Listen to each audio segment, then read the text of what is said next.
So we all knew that we would be getting at least one feature that we wouldn't expect on Mr. Morale and the Big Steppers, but I don't think people expected it to be as much of a highlight as it was in terms of highlighting the artists themselves and the choice of that artist being Kodak Black, but I think it makes a lot of sense once you consider the context of the album, so let's talk about it. Kendrick Loves exceeding expectations, and Kodak Black almost seems to be a centerfold of rap culture that everyone knows, but hasn't been given his flowers per se. You know, Kodak Black has hits on hits on hits, Billboard hits, charting, but it doesn't seem like a lot of those accolades translate into respect for the artists themselves. And I think a lot of this has to do with meme culture and how many associate Kodak Black with the videos he makes that are turned into memes, and it creates this alternate image of him that's very separate from who he actually is as a person, and who he actually is in terms of what he came up from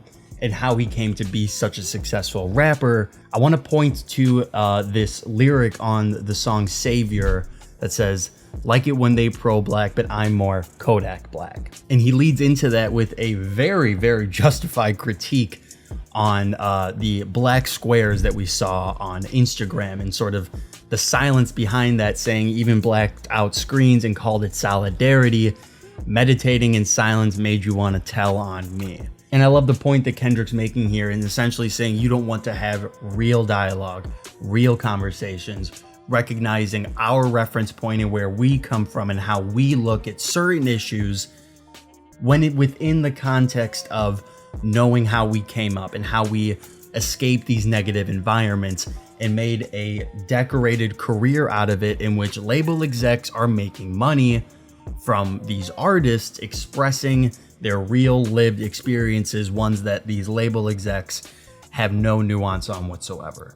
So I think that's very important to point out here, and sort of within the realm of why did Kendrick make this decision and what makes Kodak Black somebody that works for essentially the thesis of this album. And I think a big, thematic point of this album is rappers and black celebrities are not the prophets that the media portrays them as. And what I mean by that is they're expected to be a role model by virtue.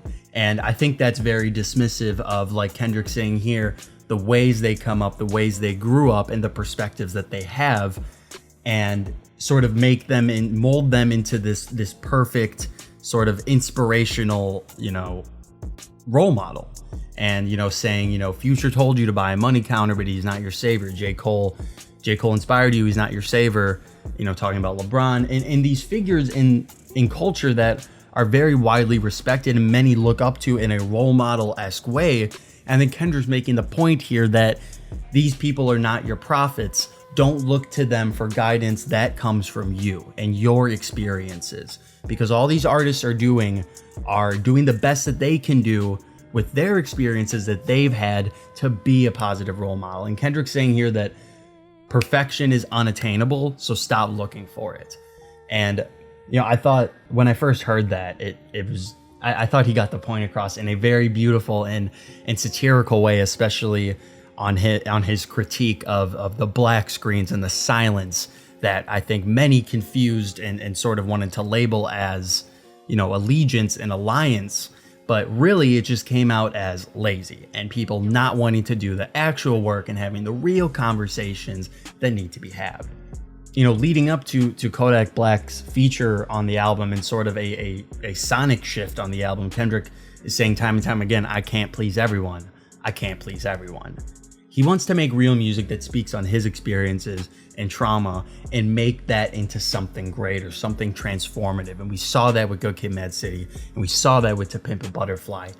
But within those albums still, there was music that could be considered radio music, where the message of it might be pretty deep, but the song itself is uplifting in tone, in how it's perceived, sonically. And, there's plenty of examples of this, Money Trees. There's a couple there was obviously less from To Pimp a Butterfly, but the point here being, to expect something from Kendrick of only making hype music or only sticking in this category of making thematic, poetic pieces of work. you know, and it speaks to the expectations of what we expect from Kendrick is arbitrary to him. It doesn't matter to him because this is his album. He owes us nothing.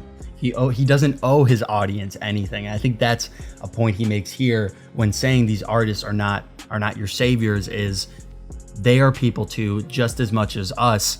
And just like we have, they've been through 2.5 now of the most tumultuous years of their lives, I'm sure. And Kodak Black's inclusion is saying, you know, just because somebody is in the mainstream, you know, it doesn't mean that their best attributes and artistic qualities when making a song haven't been looked over.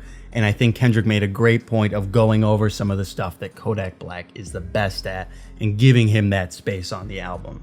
It could have been somebody else, but I really do think Kendrick made a very, very distinct decision saying, I am choosing Kodak Black to be the mainstream feature on this album that continues throughout it.